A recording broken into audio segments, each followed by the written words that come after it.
রাঙ্গামাটিতে পাহাড়ি বুনো রক্তফলের বাণিজ্যিক চাষ। কাঁচা অবস্থায় দেখতে অনেকটা আঙ্গুরের মতো মনে হলেও পাকলে একেবারে লাল টকটকে। কাঁচা অবস্থায় এ ফলটি খাওয়া যায় না, তবে পেকে লাল হওয়ার পরই খাওয়া শুরু হয়। পাকা ফলটি খোসা ছাড়ানোর পর ভেতরের বিচিসহ অংশটি দেখতে অনেকটা জমাট বাঁধা রক্তের মতো। চুষে খাওয়ার সময় শরীরের যেইখানেই স্পর্শ হবে সেইখানেই লাল হয়ে যায়। দেখে মনে হবে শরীরের কোনো অংশ কেটে গেছে। তাই এই ফলটিকে রক্তফল বলা হয়। পার্বত্য চট্টগ্রামের পাহাড়ি এলাকায় এই ফলটি ভালো ফলে।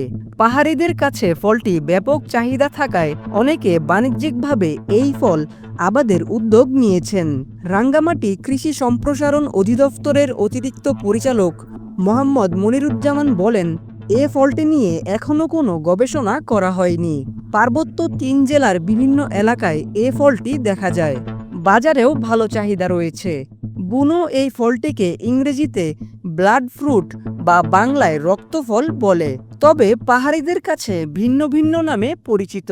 চাকমা ভাষায় রস্কো, ত্রিপুরা ভাষায় থাইটাক এবং মারমা ভাষায় লস্কর নামেও পরিচিত। খেতে টক ও মিষ্টি হওয়ায় বেশ জনপ্রিয় এই ফলটি।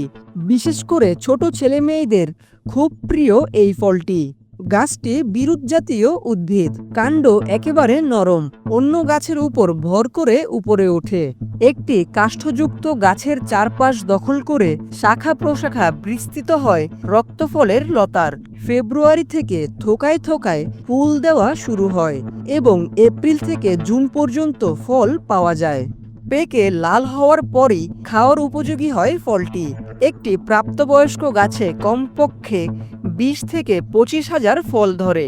বীজ এবং কলম উভয় পদ্ধতিতে এ গাছের বংশবিস্তার করা যায়। প্রতিবেদনটি ভালো লেগে থাকলে আপনার ফেসবুক টাইমলাইনে শেয়ার করুন এবং খবর রূপান্তর পেজটি ফলো করতে ভুলবেন না। সেই সঙ্গে আমাদের ইউটিউব চ্যানেলটি সাবস্ক্রাইব করে রাখুন। এতক্ষণ খবর রূপান্তরের সাথে থাকার জন্য আপনাদের সবাইকে অসংখ্য ধন্যবাদ।